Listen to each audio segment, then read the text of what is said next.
Nous sommes l'association On va le savoir et tout d'abord nous vous remercions d'avoir accepté cette interview. C'est avec plaisir. Donc tout d'abord, est-ce que vous pouvez vous présenter rapidement? Alors, Claude Mortelec, je suis avocat, j'exerce mon métier au barreau de Lille, je suis installé rue de la Monnaie à Lille et j'exerce surtout dans le droit, en ce qui concerne le droit des personnes, c'est-à-dire que je fais du droit pénal, du droit civil, mais du droit du divorce, droit des enfants et également du droit civil. D'accord. Et pourquoi avez-vous choisi ce métier et quand l'avez-vous choisi? Alors ça remonte maintenant à plus de 30 ans. C'est vrai que le métier d'avocat m'a toujours fasciné. Moi, j'avais une admiration sans borne pour Robert Badinter. Et puis, ce qu'on voyait à la télé, c'est vrai qu'on voyait les procès. Et j'ai toujours été pourfendeur de l'injustice. Et je trouvais que l'avocat, il avait la possibilité justement de se battre pour la justice, défendre des innocents éventuellement. Et c'est un métier que je trouvais dynamique, avec beaucoup d'engagement, et ça me plaisait. D'accord, donc c'est comme un rêve d'enfant en fait. C'est pas un rêve, plutôt un rêve d'adolescent. D'accord. Ouais.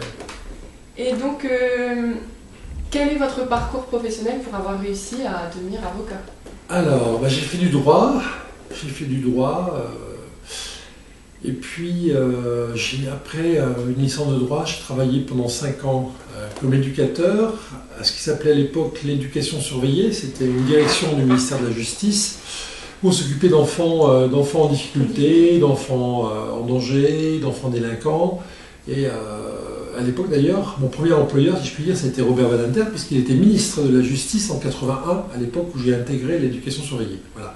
Et effectivement, ça m'a permis d'une part de connaître un peu parce que vous pouvez vivre les raisons pour lesquelles on pouvait parfois être mineur délinquant, parce que quand on vient d'un milieu bourgeois entre guillemets, on ne connaît pas on connaît pas trop ce qui se passe ailleurs. Et puis j'ai découvert parce qu'on rentre dans les familles, dans le vécu, dans les souffrances des enfants par rapport à leur milieu social, par rapport aussi à leur environnement. Et donc j'ai appris beaucoup de choses par ce métier d'éducateur. Et après, ce métier m'a amené à venir au tribunal, à rencontrer des avocats, avec qui j'étais parfois d'ailleurs.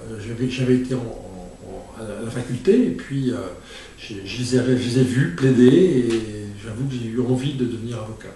D'accord. Et quelles sont les responsabilités de votre profession? Beaucoup de responsabilités, je pense. Oui, surtout quand on travaille sur de l'humain. C'est pas très beau comme expression, travailler sur de l'humain, mais on travaille et on défend la dignité et la liberté. On défend la liberté aussi de nos clients. Et donc c'est un métier qui demande beaucoup d'engagement, parce qu'on s'aperçoit que quand on est présent, quand on va assiéger les bureaux des juges, quand on multiplie les démarches, quand on prépare bien ses dossiers, on arrive à sortir des gens de prison, et ça c'est comme une satisfaction importante. Je pense que la liberté c'est le droit le plus beau dont on dispose, et l'avocat il est là aussi pour se battre pour la liberté des autres. Ouais. D'accord. Et donc, quelles sont d'après vous les qualités nécessaires et les aptitudes requises pour exercer ce métier? Pour être avocat, il faut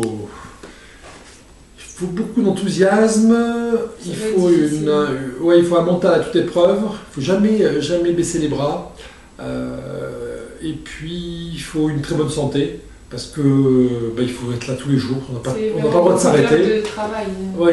Oui, et puis on a des audiences, on a des rendez-vous, on a une activité qui est assez débordante, et donc il faut être présent, et pour ça d'ailleurs on n'arrive jamais à être malade, c'est un luxe qu'on ne peut pas s'offrir.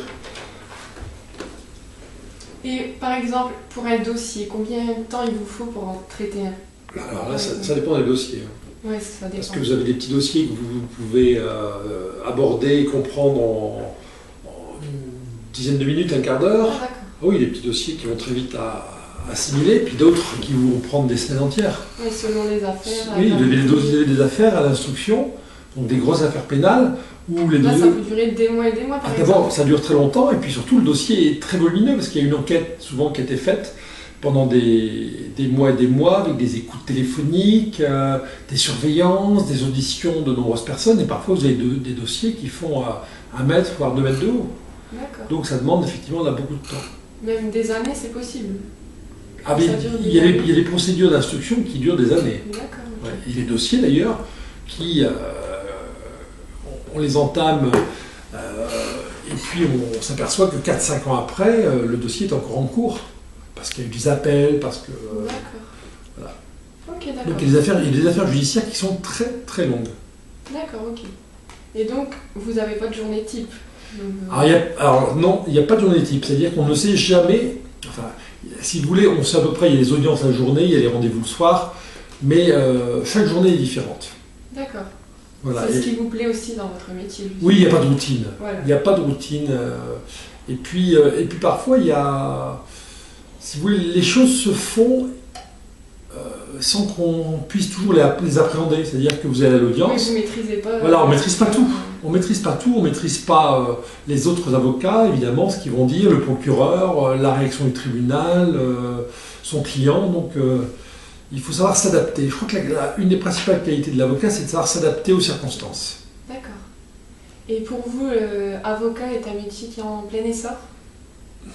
Je pense que c'est un métier qui fascine beaucoup. Voilà, je pense aussi. C'est un métier qui plaît beaucoup, parce que aussi par les médias, par les films, les séries, les gens peuvent être séduits par ce métier.